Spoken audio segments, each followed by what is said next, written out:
এক নিরপরাধ জেলখাটা কয়েদি। বাবা ও মেয়ে এই দুয়ের মাঝখানে বাধা হয়ে দাঁড়িয়েছিল কিছু সৎ নিষ্ঠাবান পুলিশ অফিসারের প্রাণ। ছোট্ট মেয়েটি এতিমখানাতে ছটফট করতেছিল আপনজনকে না পেয়ে। জন্মের পর থেকে কখনো সে দেখতে পায়নি বাবা মায়ের মুখ। প্রতিটা মুহূর্তে হৃদয়কে বিচলিত করার মতো এক মুভি, যা তোমাকে মনের অজান্তেই কাঁদিয়ে ফেলতে পারে। গল্পের প্রতিটা পরতে পরতে লুকিয়ে আছে আপন মানুষকে কাছে না পাওয়ার আত্মনাত হাহাকার। এরকম মজার মজার মুভি বাংলাতে এক্সপ্লেনেশন পেতে চাইলে চ্যানেলটাকে সাবস্ক্রাইব করতে পারো। এই মুভিতে একটি লাইক, একটি কমেন্ট করে তোমার মূল্যবান মতামত জানাতে পারো। আর যদি আগে থেকেই সাবস্ক্রাইব করা থাকে তবে অসংখ্য ধন্যবাদ। কথা না বাড়িয়ে চলো মুভিতেই যাওয়া যাক। তো মুভির শুরুতে একটি অনাথ আশ্রমে কিছু ছোট্ট বাচ্চারা খাবারের জন্য লাইন ধরে দাঁড়িয়ে আছে। ওই অনাথ আশ্রমকে দেখশনকারী ওয়ার্ডেন একটি মেয়েকে ডাক দেয়, এই দীক্ষা। মিষ্টি স্বরে নরম গলায় মেয়েটি উত্তর দেয়, ইয়েস ম্যাম। ম্যাডাম তার কাছে এসে বলে, আজকে রাতে বেশি খেলাধুলা করো না মা, কালকে তোমার কাছে বিশেষ একজন ব্যক্তি দেখা করার জন্য আসতেছে, তাই বেশি রাত না জেগে ঘুমিয়ে পড়ো। কথাটা শুনে মেয়েটা চমকে ওঠে। সে ভাবতে থাকে, আমার তো পৃথিবীতে কেউ নেই, তবে আমার কাছে কে আসবে দেখা করতে? ব্যাপারটা ভাবতে ভাবতে আজকে একটি দানা পানিও তার পেটে যায়নি। পাশে থাকা অন্য মেয়েকে জিজ্ঞাসা করতে থাকে, দিদি আমার কাছে কে আসতে পারে? পাশে থাকা মেয়েটি তাকে বুঝিয়ে বলে, তোমার রক্তের সম্পর্কের যে কেউ তোমার সঙ্গে সাক্ষাৎ করতে আসতে পারে, এতে ভাবনার কি আছে? তুমি ভালো কিছু কাপড় পরে তৈরি থাকো। তোমার কাছে কি ভালো কাপড় চোপড় আছে? নরম গলায় বলল দীক্ষা। আছে তো দিদি। সে তার ওয়ার্ডে চলে আসে। তার সুটকেসকে খুলে মানুষের দেওয়া কিছু কাপড় চোপড় দেখতে থাকে আর ভাবতে থাকে কে আসতে পারে। ওইখান থেকে তার পছন্দের একটা কাপড় হাতে তুলে নেয়। কাপড়টাকে নাড়াচাড়া করতে তার মন ভালো হয়ে যায়। এক প্রশান্তি নিয়ে অপেক্ষা করতে শুরু করে। তবে ওই ব্যক্তি কে, তার সঙ্গে তার সম্পর্ক কি, কিছুই বুঝতে পারছে না দীক্ষা। অন্যদিকে শহরের পুলিশ একটি বড় হেরোইনের চালান আটক করেছে। এই চালানকে জব্দ করতে গিয়ে বেশ কিছু পুলিশ অফিসার আহত হয়েছে। 950 কেজি হিরোইন জব্দ করেছে পুলিশ, যার বাজার মূল্য প্রায় 800 কোটি টাকা। এই মিশন পরিচালনা করেছিল পুলিশ অফিসার অর্জুন। তার সঙ্গে ছিল সদ্য ট্রেনিংপ্রাপ্ত 4 পুলিশ অফিসার, যাদের নাম হচ্ছে ভীরু, সুধাকার, জোসেফ ও কুমার। এবং অর্জুন এই 5 জনের একটি টিম। পুরো চালানটাকে জব্দ করেছে তারা। অর্জুন তার নতুন টিম মেম্বারকে বলে দেয়, তোমাদের মধ্যে কেউ ফোন রিসিভ করবে না। আমি জানি না কাল সকাল পর্যন্ত এই হিরোইন চালানোর জন্য আমাদের কতজন পুলিশ অফিসারকে মৃত্যুবরণ করতে হয়, তাই সবাই সাবধানে থাকবে। এই হিরোইন চালানোর ব্যাপারটা নিজের পরিবার পরিজন কারো সঙ্গে আলোচনা করবে না, এতে বিপদ ঘটতে পারে। আমি নিশ্চিন্ত রূপে বলতে পারি এত বড় চালান কোনো পলিটিক্স কালেকশন ছাড়াই সম্ভব না, তাই কারো সঙ্গে আলোচনা করবে না। পুলিশ যে গ্যাংয়ের মাল জব্দ করেছে ওই গ্যাং লিডারের নাম রাঙ্গা। এই গ্যাং পরিচালনা করে তার ছোট্ট ভাই বিল্লা। ওই মুহূর্তে বিল্লার কাছে একটি ফোন আসে। ওই সময় বিল্লার সহযোগী রানা তার দলের একটি লোককে হত্যা করে ফেলে। তার কারণেই পুলিশ হেরোইনগুলোকে ধরতে পেরেছে। ফোনের অপর প্রান্তে থাকা মিনিস্টার স্টেফেন বিল্লাকে বলে, তুমি যদি আমাকে 20 কেজি কোকেন দিয়ে দাও তবে আমি তোমার মাল কোথায় আছে সেটা বলে দেব। এই মালকে খালাস করে তোমার হাতে পৌঁছে দেব। বিল্লা বলে, 20 কেজি কোকেনের দাম কত তোমার ধারণা আছে? স্টেফেন বলে, আমার অনেক জায়গায় টাকা পয়সা দিতে হবে। Police commissioner, narcotics, forest department, সাংবাদিক ও উপরের মহলে টাকা পয়সা দিয়ে তোমার হিরোইনকে ছাড়িয়ে নিয়ে আসতে হবে। বিল্লা রাজি হয়ে যায়। সে বলে, আমার একটা শর্ত আছে, সেটা হলো যেই ব্যক্তি এই মাল জব্দ করেছে তার নাম জানতে চাই আমি। স্টেফেন তখন বিল্লাকে ওই 5 পুলিশ অফিসারের নাম বলে দেয়, সঙ্গে আরেকটি ইনফরমেশন দিয়ে দেয়। সে বলে, তোমার দলের ভিতর একজন গাদ্দার আছে। ওই লোক পুলিশকে তোমার মালের তথ্য দিয়েছে, তুমি তাকে খুঁজে বের করো। তাই 5 জন ব্যক্তিকে নয়, তোমাকে 6 জন ব্যক্তিকে মারতে হবে।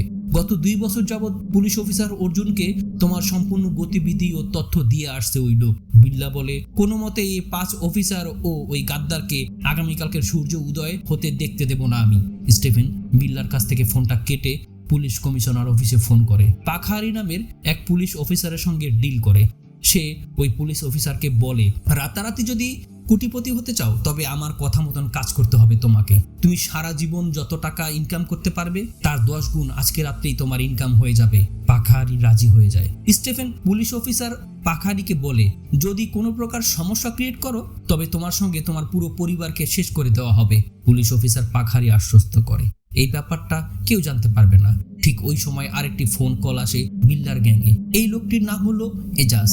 তার কাছে পুলিশ অফিসার অর্জুন ফোন করেছে।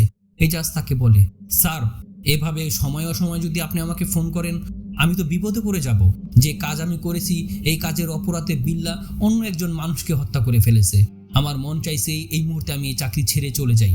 অর্জুন বলে, এটা কি কোনো নতুন কথা? তুমি গত 2 বছর যাবৎ আন্ডারকভার অফিসার হিসেবে কাজ করতেছো। এটা আমাদের কাজেরই একটা অংশ, তাই এতে পাগলামি করলে চলবে না। গত 2 বছরের মধ্যে তুমি কি একবারও গ্যাং লিডার রাঙ্গাকে দেখতে পেয়েছো? আমরা সবাই মিলে ওর 950 কেজি কোকেন ধরে ফেলেছি। এবার সে অবশ্যই গর্ত থেকে বেরিয়ে আসবে। এই দিনটার জন্যই তো তুমি গত 2 বছর যাবৎ পরিশ্রম করতেছো। কতগুলো পুলিশ অফিসারের প্রাণ চলে গেছে, তুমি কি বুঝতে পারছো এজাজ? তাদের দুজনের কথাবার্তা চলছিল, ঠিক ওই সময় বিল্লা চলে আসে। সে এজাজকে বলে, সম্পদ, আমার দলের মধ্যে একজন গাদ্দার আছে যে পুলিশের কাছে আমার সমস্ত ইনফরমেশন দিয়ে দেয়। তুমি তাকে খুঁজে বের করো। আমি নিজের হাতে ওকে মারতে চাই, যে আমার এত বড় ক্ষতি করেছে। সম্পদ হচ্ছে এজাজের ছদ্মনাম। এজাজ হলো আন্ডারকভার পুলিশ অফিসার। বিল্লা সম্পদকে বলে, আজ রাতে আমাদের যত ছেলে আছে সবাইকে আড্ডাস্থলে নিয়ে আসো। আমাদের একটি মিশন পরিচালনা করতে হবে। ওই 5 পুলিশ অফিসারের নাম আমি জেনে গেছি যারা আমাদের হেরোইন জব্দ করেছে। আজকে রাতেই ওদের শেষ রাত হবে, তাই সমস্ত ছেলেদেরকে খবর দাও, বলো আমি দেখা করতে বলেছি। ওই রাতেই একজন নতুন কনস্টেবল জয়েন করার জন্য আসে পুলিশ কমিশনার অর্জুনের পুলিশ স্টেশনে। থানার ভিতর প্রবেশ করি সে নিজের পরিচয় দেয় হেড কনস্টেবল নরসিংদের কাছে। সে বলে, আমি হলাম কনস্টেবল লালন যাদব, সীতারাম থানা থেকে এসেছি। এখানে আজকেই তার পোস্টিং হয়েছে। আর এই কথা চলার সময় থানার ভিতর একটি মেয়ে প্রবেশ করে। মেয়েটির নাম হচ্ছে মমতা। ওই মেয়েটি সজোরে একটি থাপ্পড় দিয়ে দেয় থানার ভিতরে থাকা একটি ছেলের গালে। থানাতে থাকা পুলিশ অফিসার নার্সিন্দে মেয়েটিকে জিজ্ঞাসা করে, তোমার এত বড় সাহস? কে তুমি? থানার ভিতরে এসে থাপ্পড় মারলে এই ছেলেকে? ও কি তোমার ভাই লাগে? তার সঙ্গে সঙ্গীরা হাসতেছিল কথাটা শুনে। মেয়েটি বলে, আমরা সবাই একই কলেজে পড়ি। এরা 3 জনই আমার কলেজ ফ্রেন্ড। আমি কি এদেরকে আমার সঙ্গে নিয়ে যেতে পারি স্যার? ওই পুলিশ অফিসার নার্সিন্দে বলে, তুমি জানো এরা কি করেছে? এরা মদ পান করে রেলওয়ে প্ল্যাটফর্মের লাউড স্পিকারে গান বাজাচ্ছিল আর নাচানাচি করছিল। যাত্রীরা কমপ্লেন করাতে এই হেড অফিস থেকে আমাদের কাছে ফোন আসে, তাই আমরা এদেরকে ধরে নিয়ে আসছি। তুমি এখন চুপচাপ বসো, পুলিশ ইন্সপেক্টর সাহেব আসলে তারপর দেখা যাক কি করি। ওই অফিসার লালন যাদবকে বলে, আপনি ওই টুলের পাশে গিয়ে চুপচাপ বসুন তো, কিছুক্ষণের মধ্যেই আমাদের স্যার চলে আসবে। অন্যদিকে পুলিশ অফিসার অর্জুন চলে আসে ডিআইজি অফিসে। ওইখানে এক পুলিশ অফিসারের সঙ্গে সাক্ষাৎ হয় অর্জুনের। সে জিজ্ঞাসা করে, কি হয়েছে স্যার? অর্জুন উত্তর দেয়, সকালবেলা একটি অ্যাক্সিডেন্ট হয়েছিল, তাই হাতে একটু আঘাত পেয়েছি। অর্জুন জিজ্ঞাসা করে, তোমার গাড়ি থেকে? পুলিশ অফিসার উত্তর দেয়, একজন লোককে সন্দেহ হয়েছিল, তার কথাবার্তায় কিছুটা উগ্রতা ছিল, তাই তাকে বন্দি করে গাড়িতে আটকে রেখেছি হাতকড়া লাগিয়ে। থানায় নিয়ে জিজ্ঞাসাবাদ করব। অর্জুন ডিআইজির কাছে চলে যায়। ডিআইজিকে সে কোকেন জব্দের ব্যাপারটাকে বলে। ডিআইজি বলে, আমার চাকরির সময় শেষ হয়ে আসছে অর্জুন, মাত্র 15 দিন বাকি আছে। আমি চাই জীবনের সবচেয়ে বড় কাজটা আজ করতে। ডিআইজি জিজ্ঞাসা করে, কার মাল জব্দ করেছো, কিছু জানতে পেরেছো? অর্জুন তার গ্যাংয়ের পরিচয় দিয়ে বলে, রাঙ্গা ও বিল্লার মাল। ডিআইজি বলে, 800 কোটি টাকার মাল জব্দ করেছো। এটা আমাদের দেশের সবচেয়ে বড় চালান। ব্যাপারটা অনেক দূর গড়াতে পারে, তাই তোমার টিম মেম্বার সবাইকে বলে দাও আন্ডার কভার হয়ে যেতে। কেউ যেন কারো কাছে কোনো রকম মুখ না খোলে। অবশ্যই এর সঙ্গে রাজনীতিবিদরা জড়িত আছে, তাই সবাই সাবধান থাকো। ডিআইজির বিদায় উপলক্ষে একটি পার্টির আয়োজন করা হয়, তাই সবাইকে বিয়ার ও বিরিয়ানি খাওয়ার আমন্ত্রণ জানায়। সে ওই ডিস্ট্রিক্টের যতগুলো থানা ছিল সব থানার বড় বড় পুলিশ অফিসাররা ওইখানে উপস্থিত ছিল। সর্বমোট 40 জন অফিসার। ডিআইজি ও অর্জুনের কথাবার্তা চলছিল। ঠিক ওই সময় গেটের কাছে একটা লোক আসে। সে পুলিশ অফিসার পাখারির কাছে উচ্চ মাত্রার সিনথেটিক ড্রাগ দিয়ে বলে, এটা হলো রোহিপনলার হাই সিনথেটিক। এটা পান করার পর 30 মিনিট লাগবে বেহুশ হতে, আর একবার বেহুশ হয়ে গেলে 8 ঘন্টা পর জ্ঞান ফিরে আসবে। যদি জ্ঞান ফিরে না আসে তবে ওই লোক মারা যাবে। একটি বিয়ারের বোতলে মাত্র 5 মিলিমিটার মেশাতে হবে। এর চাইতে বেশি মিশালে যে ওই বোতল পান করবে সে মারা যাবে। কথাটি বলেই ওই লোকটি ওইখান থেকে চলে যায়। ডিআইজি জিজ্ঞাসা করে অর্জুনকে, জব্দকৃত মাল কোথায় রেখেছো? অর্জুন উত্তর দেয়, কমিশনার অফিসের নিচে একটি বেসমেন্ট আছে, তার ভিতরে লুকানো আছে সব। ওই বেসমেন্টের খবর সারা শহরের কেউ জানে না, কারণ পুলিশ কমিশনার অফিসটা একটি পুরনো বিল্ডিং ছিল। সবাই ওইখান থেকে চলে আসে পার্টিতে এনজয় করার জন্য। এদিকে পাখারি প্রত্যেকটা বিয়ারের বোতলের ভিতর রোহিপনলার হাই সিনথেটিক মেশাতে থাকে। ডিআইজি সকল থানার অফিসারদেরকে ডেকে সবাইকে বলে, আমি 15 দিনের ভিতর অবসরে চলে যাব, তাই আমার তরফ থেকে তোমাদের জন্য একটি পার্টির আয়োজন করেছি। সবাই বিয়ার পান করো, বিরিয়ানি খাও। দেখা হবে নতুন আরেকটা দিনে, হয়তো সেদিন আমি তোমাদের মধ্যে থাকবো না। অন্যদিকে বিল্লা তার সমস্ত ছেলেদেরকে খবর দিয়ে নিয়ে আসছে তার আড্ডা স্থলে। তাদেরকে ওই 5 জন পুলিশ অফিসারের নাম দেখিয়ে বলে, এই 5 পুলিশ অফিসারের কাটা মাথা যে নিয়ে আসতে পারবে তাকে আমি 1 বস্তা টাকা দেব।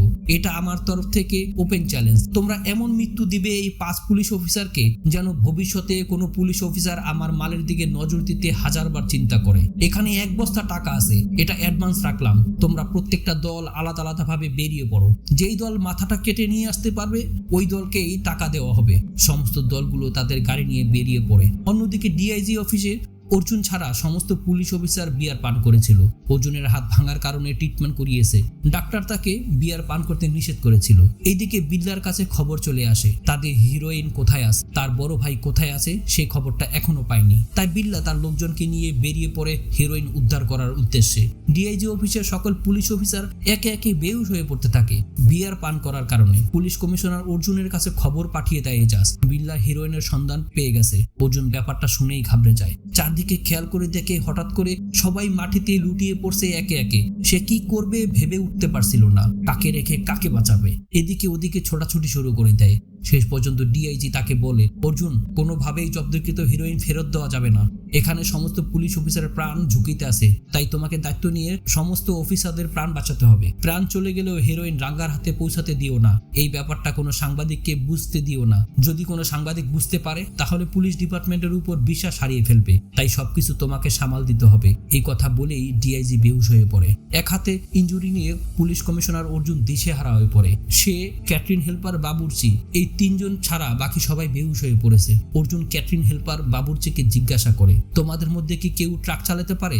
সবাই অস্বীকার করে। সে আরো ঘাবড়ে যায়। এখন সে কি করবে বুঝে উঠতে পারছে না। এতগুলো মানুষের প্রাণ কিভাবে বাঁচাবে সে? অর্জুন ডাক্তারের সঙ্গে পরামর্শ করে। ডাক্তারকে তাদের পরিস্থিতি সম্পর্কে সবকিছু বুঝিয়ে বলে। ডাক্তার পরিস্থিতির কথা শুনে খুব দ্রুত তাদেরকে নিয়ে আসতে বলে। বেশি দেরি হয়ে গেলে মৃত্যুবরণ করতে পারে তারা। কিন্তু প্রবলেম হলো গাড়িকে চালাবে। হঠাৎ মনে পড়ে যায় একজন পুলিশ অফিসার একটি আসামিকে গাড়িতে বন্দি করে রেখেছে। অর্জুন ছুটে যায় তার কাছে। আসামিকে জিজ্ঞাসা করে, তুমি কি ট্রাক চালাতে পারো? ওই আসামি উত্তর দিচ্ছিল না। অনেকক্ষণ পর জবাব দেয় নিচু স্বরে, আমি ট্রাক চালাতে পারি। অর্জুন আগে পিছিয়ে কোনো চিন্তা ভাবনা না করেই আসামির হাত খুলে দেওয়ার চেষ্টা করছিল। চাবি না থাকার কারণে হাত করা সহ গাড়ির অ্যাঙ্গেল ভেঙে বের করে নিয়ে আসে আসামিকে। গাড়ি থেকে নেমেই ওই আসামি বলে, আমি গাড়ি চালাতে পারবো না। আপনার অফিসার কোন অপরাধে আমাকে নিয়ে আসছে? আমাকে বাড়ি যেতে হবে খুব তাড়াতাড়ি। কথাটা শুনেই অর্জুন ক্ষিপ্ত হয়ে যায়। সে বলে, হাত খোলার সঙ্গে সঙ্গেই তুমি পোল্টি নিতে চাও আমার সঙ্গে? ওই লোক অর্জুনকে বলে, আপনার পুলিশ অফিসার বলেছিল যদি কোনো সরকারি অফিসার ফোন করে বলে তবে সে আমাকে ছেড়ে দেবে। তখন ওই লোকটি একটি ফোন করে। ফোনের অপর প্রান্তর থেকে বলে, শিবা তুমি বাড়ি পৌঁছে গেছো? শিবা বলে, নেন কথা বলেন, উনি একজন সরকারি অফিসার। অর্জুন জিজ্ঞাসা করে, আপনি কে বলছেন? অপর প্রান্তর থেকে উত্তর দেয়, আমি জেলা লালিনী কোলাপুর জেল থেকে বলছি। সে জিজ্ঞাসা করে, আপনি কে বলছেন? উত্তর দেয়, আমি পুলিশ কমিশনার অর্জুন বলছি। অর্জুন জিজ্ঞাসা করে, এই লোকটা কয়েদি ছিল নাকি? লালিনী বলে, কয়েদি ছিল, তবে আজকেই মুক্তি পেয়েছে। যাবজ্জীবন কারাদণ্ড হয়েছিল, কিন্তু ভালো বিহেভিয়ারের কারণে সরকার তাকে মুক্ত করে দিয়েছে। সে আজ 10 বছর পর তার সন্তানের সঙ্গে দেখা করার জন্য যাচ্ছে, তাই কমিশনার সাহেব ওকে যেতে দিন। অর্জুন বলে, ম্যাম আমাদের একটু সমস্যা হয়ে গেছে। এখান থেকে 80 কিলোমিটার দূরে যেতে হবে। আমাদের হাতে কোনো ড্রাইভার নেই, তাই অনুগ্রহপূর্বক শিবাকে বলে দিন ট্রাকটা চালিয়ে নিয়ে যেতে। আপনি বললে সে হয়তো চালিয়ে নিয়ে যাবে। এখানে অনেকগুলো পুলিশ অফিসারের প্রাণ সংকটে পড়ে আছে। লালিনী বলে, ও কেন চালাবে ট্রাক? আপনি কি বুঝতে পারছেন স্যার? জন্মের পর থেকে তার মেয়েটার মুখ সে দেখতে পায়নি। তার মেয়ে একটি অনাথ আশ্রমে আছে। ওই মেয়ের মাও আজ বেঁচে নেই। এত বছর জেল খাটার পর সে ওই মেয়েকে দেখতে যাচ্ছে শিবা। আপনি তাকে রাস্তার মধ্যে আটকে দিয়েছেন। প্লিজ অর্জুন সাহেব, শিবাকে যেতে দিন। অর্জুন বলে, ম্যাম ওর হাতে প্রায় 40 জন সৎ নিষ্ঠাবান পুলিশ অফিসারের প্রাণ। ও যদি গাড়িটা না চালিয়ে যায় তবে সমস্ত পুলিশ অফিসার মৃত্যুবরণ করবে, কারণ আমার হাতে আর কোনো ড্রাইভার নেই। লালিনী বলে, ঠিক আছে, আপনি শিবার কাছে ফোনটা দিন। লালিনী শিবাকে বলে, ওনাকে একটু হেল্প করো। শিবা বলে, এটা আমি করতে পারবো না। আমি আমার হারানো জীবনকে ফিরে পেয়েছি। কোনো মতেই এমন কোনো জায়গায় নিজেকে জড়াবো না যে কাজ করে আমি আমার মেয়েটাকে আবার হারিয়ে ফেলি। প্লিজ ম্যাম, আমি আপনাকে অনেক সম্মান করি, তাই এমন কোনো কাজ করতে রিকোয়েস্ট করবেন না যার ফলে আমি আমার সন্তানটাকে আবার হারিয়ে ফেলি। পৃথিবীতে আমি ছাড়া ওর আপন কেউ নেই। তার বাবা বেঁচে থাকা সত্ত্বেও সে অনাথ আশ্রমে অনাদরে অবহেলায় বেঁচে আছে। তাই আমার মেয়েটাকে আমার কোলে নিতে সুযোগ দিন ম্যাম। আমি ভিতর বাইরে থেকে জ্বলে পুরো ছারখার হয়ে যাচ্ছি। কখন আমার মেয়েটাকে আমি একটু কোলে নেব। লালিনী বলে শিবাকে, তুমি যদি তাদেরকে সহযোগিতা না করো তবে 40 জন সৎ নিষ্ঠাবান পুলিশ অফিসার মৃত্যুবরণ করবে শিবা। তাই তোমার এই কাজটা করা উচিত। যেদিন তোমার মেয়ে জানতে পারবে তোমার এই মহৎ কাজ সম্বন্ধে, তুমি পৃথিবীতে না থাকলেও সে গর্বের সঙ্গে সবার কাছে বলতে পারবে তোমার মেয়ের কাছে তুমি হিরো হওয়ার একটা সুযোগ পেয়েছো। তাই এই সুযোগটাকে হাতছাড়া করো না শিবা। এই কথাগুলো বলার পরও শিবা কিছুতেই রাজি হচ্ছিল না। অর্জুন শিবাকে বলে, তুমি যদি ট্রাক চালাতে রাজি না হও তবে আমি একটা ফোন করেই তোমার মেয়েকে অন্য এক অনাথ আশ্রমে পাঠিয়ে দেব। তারপর আগামী 10 বছরেও তুমি তোমার মেয়েকে খুঁজে পাবে না। এখানে প্রত্যেকটা পুলিশ অফিসার সৎ এবং নিষ্ঠাবান। তাদের সততার কারণে আজ তাদের প্রাণ বিপন্ন হতে চলেছে।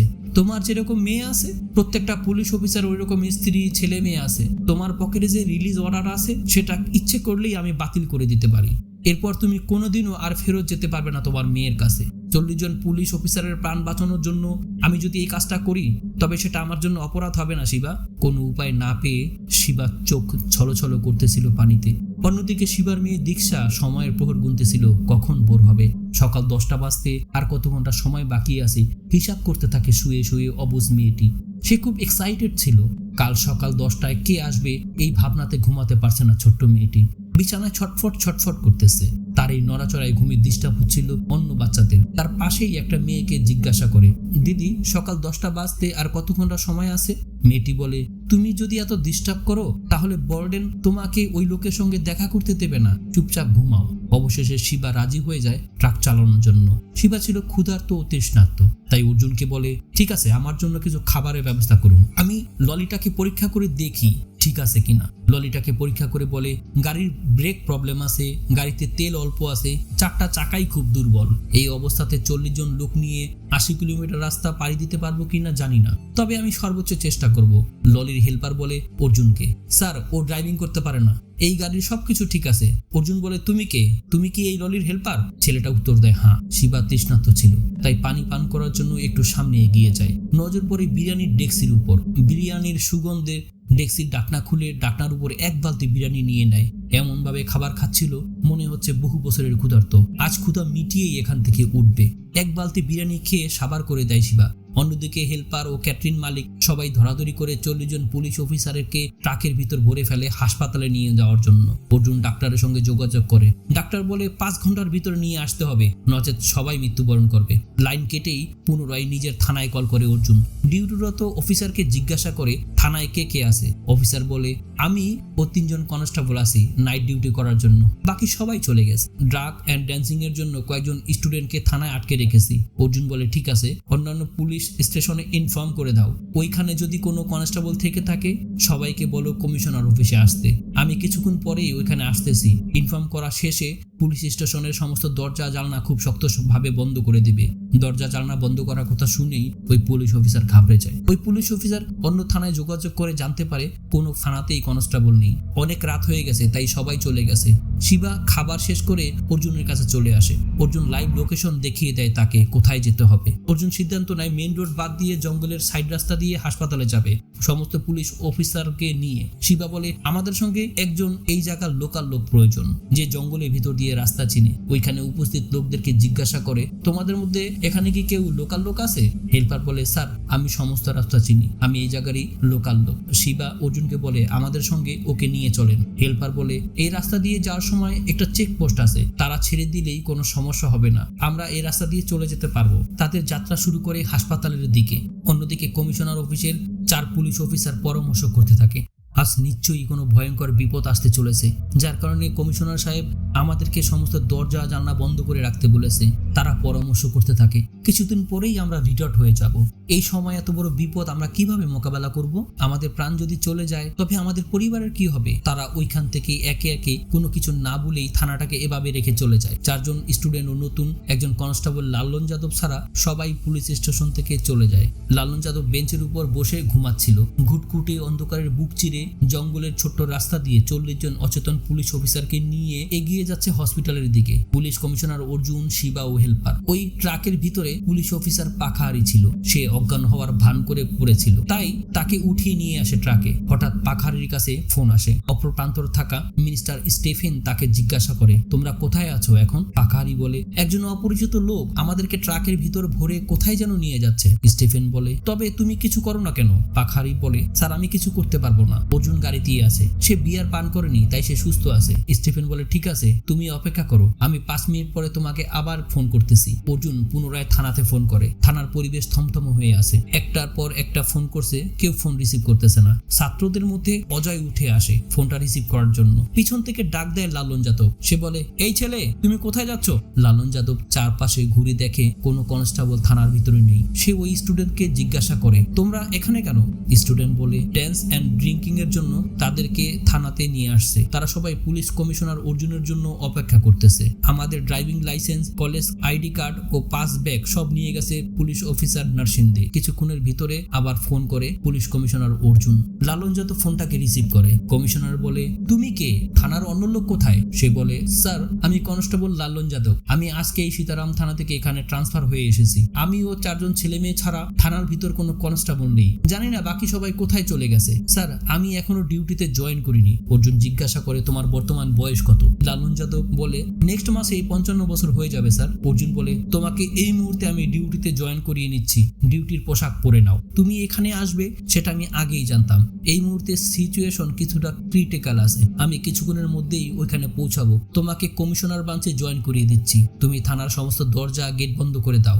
বাহির থেকে যেন কোনো মানুষ ভেতরে প্রবেশ করতে না পারে। একটু শক্ত করে বন্ধ করে দিও। তুমি ফোনটাকে রেখে খুব দ্রুত সবকিছু বন্ধ করে ফেলো। লালন যাদব একা একা কোনো দরজা বন্ধ করতে পারছিল না। স্টিফেন তখন ফোন করে গাড়িতে থাকা পুলিশ অফিসার পাখাহারির কাছে। স্টিফেন বলে, তুমি গাড়ির লোকেশন রানার কাছে পাঠিয়ে দাও। আমি তোমার কাছে রানার ফোন নাম্বার পাঠিয়ে দিচ্ছি। আর ইনি হচ্ছে রানা, বিল্লার ডানহাত। রানা ফোন করে অর্জুনের ট্রাকের লোকেশন সমস্ত দলকে পাঠিয়ে দেয়। একে একে সবগুলো রাউডির দল অর্জুনের ট্রাকের দিকে যেতে শুরু করে। লালন যাদব থানার সমস্ত গেট বন্ধ করতেছিল। ঠিক তখনই কমিশনার অর্জুন ফোন করে সে বলে, থানার ভিতর থাকা প্রত্যেকটা মানুষের সেলফোন জব্দ করে নাও। আর ওদেরকে বলো তোমাকে সহযোগিতা করতে। আমি যতক্ষণ পর্যন্ত না পৌঁছাই ওখানে তুমি কাউকে যেতে দেবে না। থানার ভিতর থাকা স্টুডেন্টরা সবাই ঘাবড়াচ্ছিল। কি হতে যাচ্ছে কিছুই বুঝতে পারছে না। প্রত্যেকটা ব্যক্তির চেহারার মধ্যে আতঙ্ক ফুটে উঠছে। স্টুডেন্টরা সবাই মিলে কনস্টেবল লালন যাদবকে সহযোগিতা করে থানার দরজা খুব দ্রুত শক্ত করে বন্ধ করার জন্য। এদিকে এতিমখানাতে থাকা ডিক্সা কিছুই বুঝতে পারছে না। তার ঘড়ির অ্যালার্মে বাকি সবাই ঘুম থেকে উঠে যাচ্ছে। সে উৎসুক এবং বিচলিত ছিল। কে আসতে পারে কালকে সকালে তার সঙ্গে দেখা করার জন্য?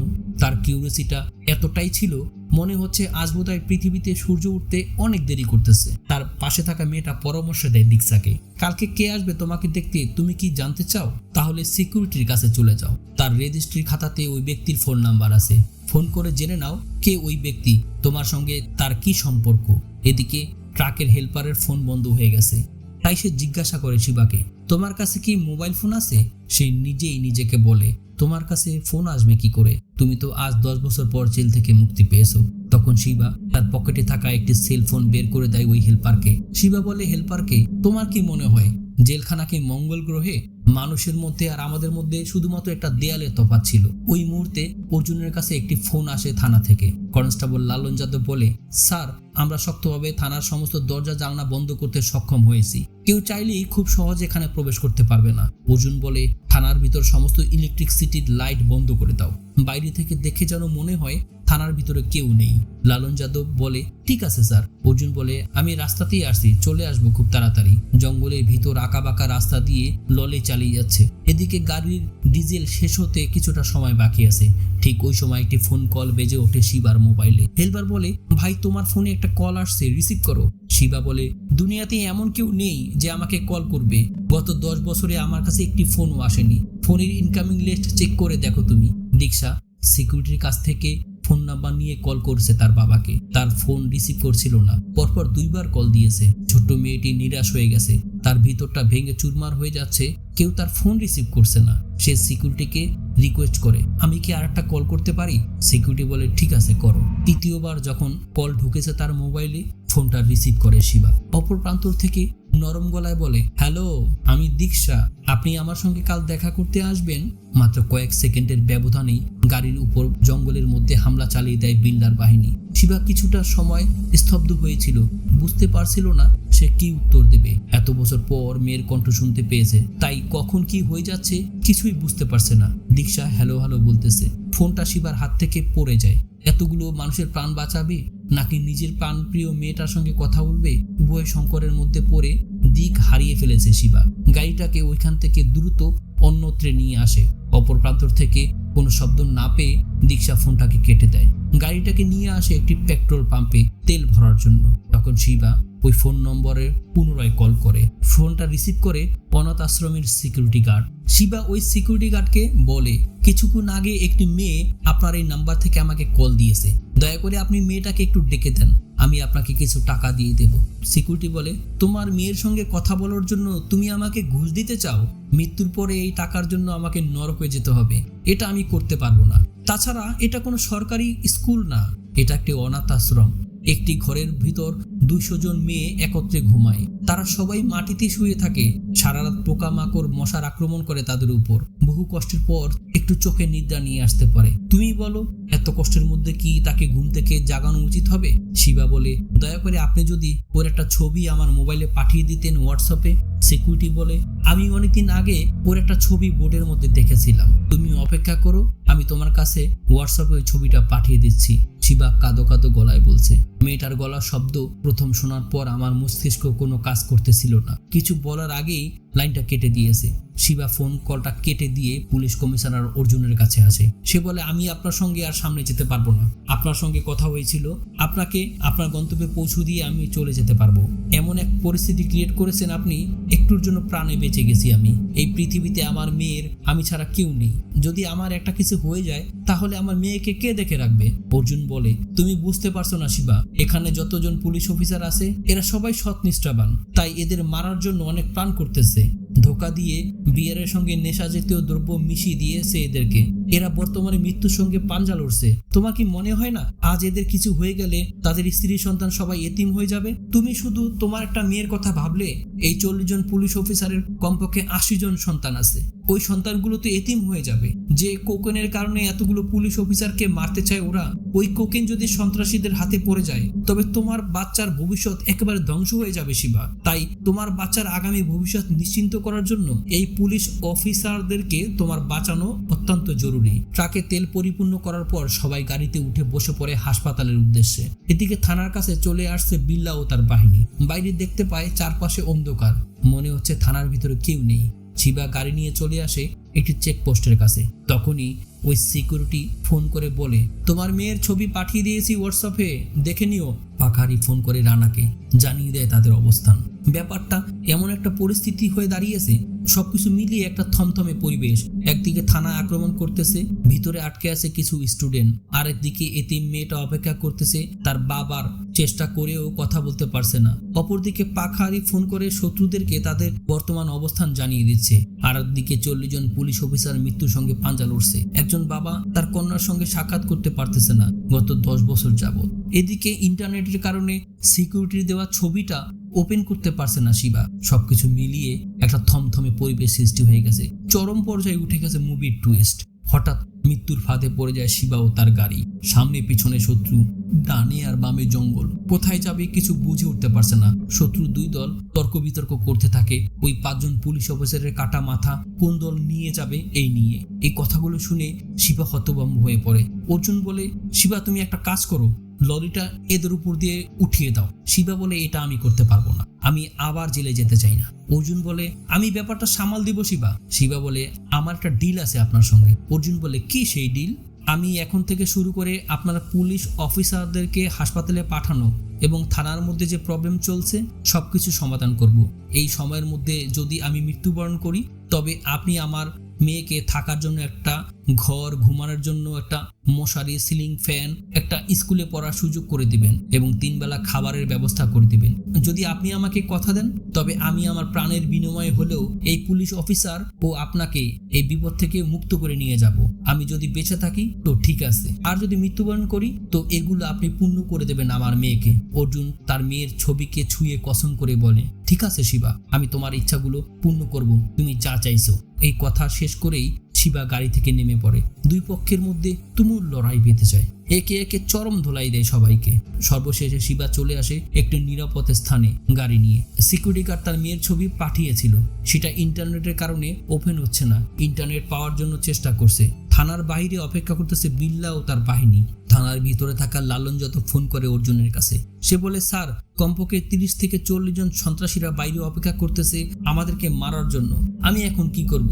স্যার, থানার গেটকে ভেঙে ভিতরে আসতে চেষ্টা করছে ওরা। আমি একা এই 4 জন ছাত্রছাত্রী নিয়ে এদের সঙ্গে পেরে উঠবো না। আপনার এখানে আসতে আর কতক্ষণ সময় লাগবে?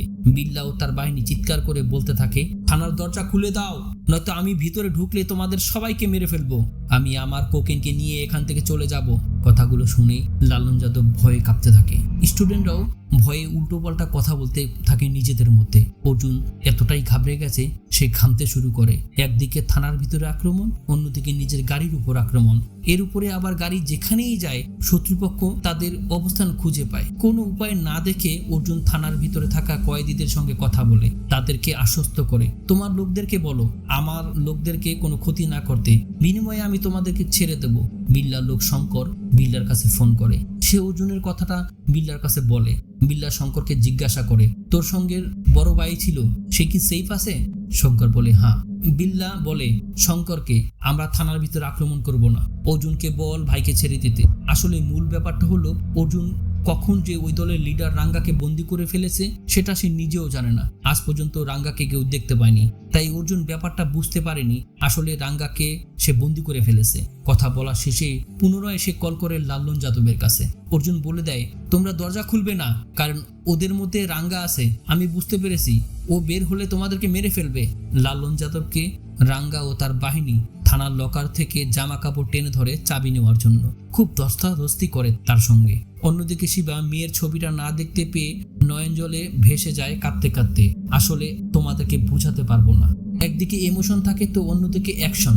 টান টান উত্তেজনা চলছে মুভিটার ভিতর।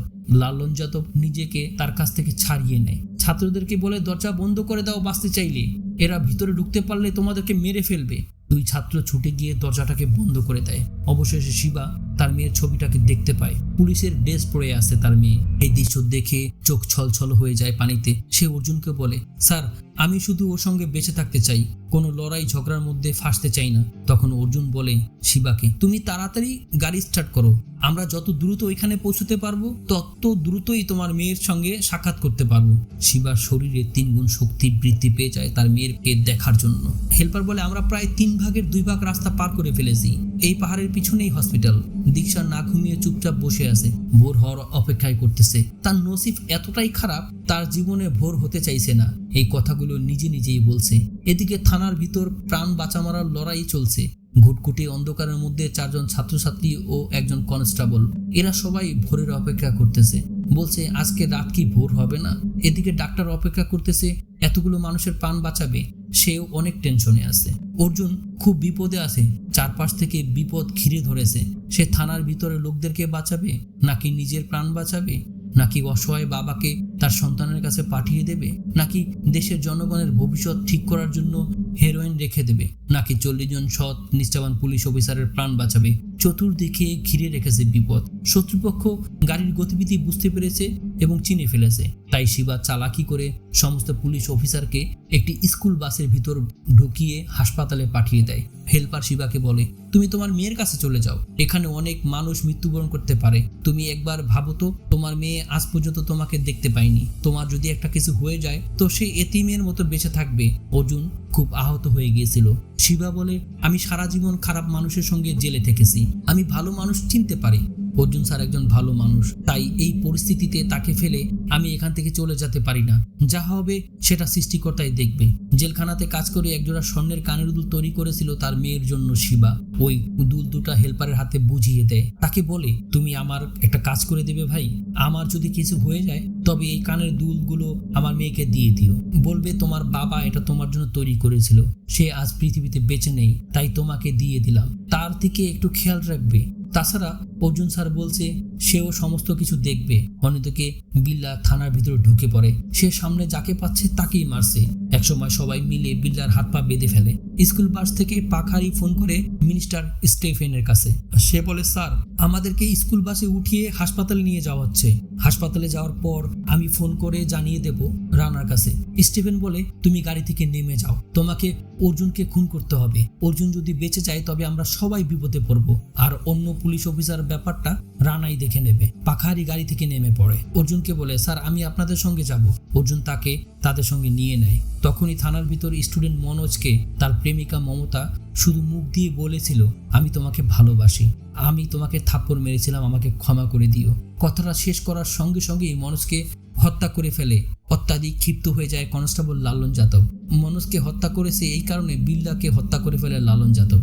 শিবা গাড়ি নিয়ে থানার দিকে আসছিল, পথেই তাদের রাস্তা আটকে দেয় রানা। শিবা গাড়ি থেকে নেমে আসে। সে রানাকে বলে, তোমরা যে সকল পুলিশ অফিসারদেরকে খুঁজতেছ তারা কেউ এই ট্রাকের মধ্যে নেই, আমি তাদেরকে হসপিটালে পাঠিয়ে দিয়েছি, তাই আমার রাস্তা ছেড়ে দাও। পিছন থেকে একটি ছুরি শিবার ডান পাশে ঢুকিয়ে দেয় পাখাহারি। শিবা মাটিতে লুটিয়ে পড়ে। পেছন থেকে হেল্পার বলে অর্জুনকে, স্যার এই অফিসারটাই বারবার ফোন করে আমাদের গাড়ির অবস্থান বলে দিত রানাকে, এই কারণেই আমরা এতটা বিপদে পড়ে গেছি। তখন পাখারি চিৎকার করে সবাইকে ডাক দিয়ে বলে, অর্জুনের বন্দুকে কোনো গুলি নেই, তোমরা সবাই চলে আসো। সবাই ছুটে আসে, অর্জুনকে প্রচন্ড মারধর করে। কিছুক্ষণ পরেই ওই স্থানে চলে আসে undercover police officer Ejaz. এজাজকে বাঁচাতে চায় অর্জুন। সে বলে, তোমার এখানে আসা উচিত হয়নি, আমি তো মরবই, সঙ্গে তুমিও মরবে। রানা আগেই বুঝতে পেরেছিল সম্পদ আসলে আন্ডার কভার পুলিশ অফিসার। তখন সম্পদ সরাসরি রানাকে বলে, আমি under cover police officer Ejaz. সঙ্গে সঙ্গে রানা এজাজকে মেরে ফেলে। রানার লোকজন হেল্পারকে ধরে নিয়ে আসছে মারার জন্য। তার হাতে থাকা স্বর্ণের কানের দুল রানার পায়ের নিচে পড়ে চূর্ণ বিচূর্ণ হয়ে যায়। এই কথা হেল্পার চিৎকার করে বলতে থাকে শিবাকে। মেয়ের কানের দুলের কথা শুনে তার চোখের সামনে আবেগ ভেসে ওঠে। রাগ অত্যন্ত বৃদ্ধি পায়। মেয়ের ভালোবাসা চোখের সামনে ভেসে ওঠে। সে হুঁশ ফিরেই সবাইকে মার দেওয়া শুরু করে। এক এক করে ওখানের সমস্ত গুন্ডাদেরকে আহত করে ফেলেছে। সবশেষে এজাজ, অর্জুন, হেল্পার সবাইকে নিয়ে শিবা চলে আসে থানার সামনে। থানার সামনে এসেই অর্জুনকে বলে, আপনি কসম করে বলেছেন স্যার আমার মেয়েকে আপনি সুন্দর একটা জীবন দিবেন। আমি এখান থেকে থানার ভিতরে ঢুকছি, জানি না বেঁচে ফিরতে পারবো কিনা, কারণ বর্তমানে আমি আহত। থানার ভিতর 4 জন ছাত্রছাত্রী, একজন পুলিশ কনস্টেবল আছে, 40 জন গুন্ডা ভিতরে। আমি চেষ্টা করবো ওদেরকে বাঁচিয়ে নিয়ে আসতে। থানার ভিতর চলে যায়। কনস্টেবল লালন যাদবকে গিয়ে বলে, সমস্ত ছেলে মেয়েদেরকে নিয়ে বাইরে চলে আসো, আমাকে অর্জুন স্যার পাঠিয়েছে। একজন আদমরা, বাকি 3 জন সুস্থ আছে। সবাইকে নিয়ে বের হয়ে আসছিল আন্ডারগ্রাউন্ড পথ দিয়ে। আন্ডারগ্রাউন্ডের একটি গোপন কক্ষে কনস্টেবল দেখতে পায় হিরোইনের বিশাল এক চালান। সে শিবাকে বলে, এই জিনিসগুলো যদি ওদের হাতে পড়ে যায় তবে আপনার আমার কারো সন্তান নিরাপদ থাকবে না। শিবা ওই কক্ষের মধ্যে একটি অস্ত্র খুঁজে পায়, যেটা খুব শক্তিশালী ছিল। শিবাকে ক্যাটালগ পরে অস্ত্রটা চালানো শিক্ষা দেয় কনস্টেবল লালন যাদব। সে পুনরায় ফিরে আসে থানার ভিতর। ওই অস্ত্রটা দিয়ে সমস্ত গুন্ডাদেরকে গুলি করতে থাকে। বৃষ্টির মতো গুলি চালায়। একটি গাড়িও সেখান থেকে মুক্তি পায়নি। পুরো থানাটাকে ঝাঁঝরা করে ফেলে। শুধুমাত্র বেঁচে আছে গুন্ডাদের সর্দার রাঙ্গা। রাঙ্গার একজন সঙ্গী তাকে জিজ্ঞাসা করে, ভাই এটা কি আর্মি অফিসার ছিল? সে বলে, সাধারণ একজন নাগরিক, আমার পুরো সাম্রাজ্যকে ধ্বংস করে দিয়েছে, যেটা আমি স্বপ্নেও ভাবিনি। এদিকে হাসপাতালের সমস্ত পুলিশ অফিসার সুস্থ হয়ে গেছে। মিনিস্টার স্টিফেনের কাছে তার মা এসে বলে, কি করেছিস বাইরে? তোর জন্য পুলিশ এসেছে। স্টিফেন স্ট্রোক করে মারা যায়। সকাল হয়ে গেছে। চারপাশে নিউজ রাইটার চলে আসছে। অ্যাম্বুলেন্সের ভিতরে শুয়ে আছে শিবা, আহত অবস্থায়, ব্যান্ডেজ করা। হঠাৎ অর্জুন চলে আসে, ডাক দিয়ে শিবাকে, একটু এদিকে আসো শিবা। শিবা অ্যাম্বুলেন্স থেকে বেরিয়ে আসে। তার হাতের হাতকড়া খুলে দেয় অর্জুন। বলে, যাও গিয়ে দেখো কে আসছে তোমার সঙ্গে দেখা করতে। তাকিয়ে দেখতে পায় একটি ছোট্ট মেয়ে ও জেলার লালিনী দাঁড়িয়ে আছে। অর্জুনকে জিজ্ঞাসা করে শিবা, আমি কি বলবো ওকে? অর্জুন বলে, তোমাকে কিছুই বলতে হবে না, যা বলার ওই বলবে তোমাকে। জীবনে প্রথমবার মেয়েকে সামনে পেয়ে অশ্রুসিক্ত নয়নে ভরে সে দীক্ষার সামনে যায়। দীক্ষা জিজ্ঞাসা করে, আপনি কি আমার বাবা? শিবা বলে, হ্যাঁ মা, আমি তোমার বাবা। দীক্ষা বলে, তবে এতদিন কেন আমাকে দেখতে আসেননি? তুমি কি আমাকে একটুও ভালোবাসো না? শিবা বলে, ভুল হয়ে গেছে মা, তুমি আমাকে ক্ষমা করে দাও, আর এরকম করব না বলেই অজর ধারায় কাঁদতে শুরু করে। দীক্ষা বলে, তুমি কেঁদো না বাবা। শিবা বলে, ঠিক আছে মা, আমি আর কাঁদবো না। অর্জুন ওই স্থান থেকে চলে যাচ্ছিল। শিবা ছুটে এসে তার কাছে বলে, স্যার, আপনি যে কথা দিয়েছিলেন আমাকে, সেটার কি হবে? অর্জুন বলে, আমার সবকিছু মনে আছে, কালকে সকালে তোমার কাছে একজন লোক আসবে, সে সবকিছু করে দেবে যা যা তুমি বলেছ। শিবা তার মেয়ের জন্য কেনা স্বর্ণের কানের দুল অর্জুনকে দিয়ে দেয়। সে বলে, স্যার, আমার তো দেওয়ার মতো কিছুই নেই, আপনার মেয়ের জন্য এটা আমার তরফ থেকে উপহার। মেয়েকে কোলে নিয়ে নতুন এক জীবনের উদ্দেশ্যে রওনা করে শিবা। আর মুভির গল্পটা এখানেই শেষ হয়ে যায়। যদি গল্পটা ভালো লাগে তবে চ্যানেলটাকে সাবস্ক্রাইব করে অল বেল আইকনে হিট করে দিও। আর তোমার মূল্যবান মতামত জানাতে ভুল করো না। দেখা হবে পরবর্তী মুভিতে, ততক্ষণ পর্যন্ত আমাদের সঙ্গেই থাকো।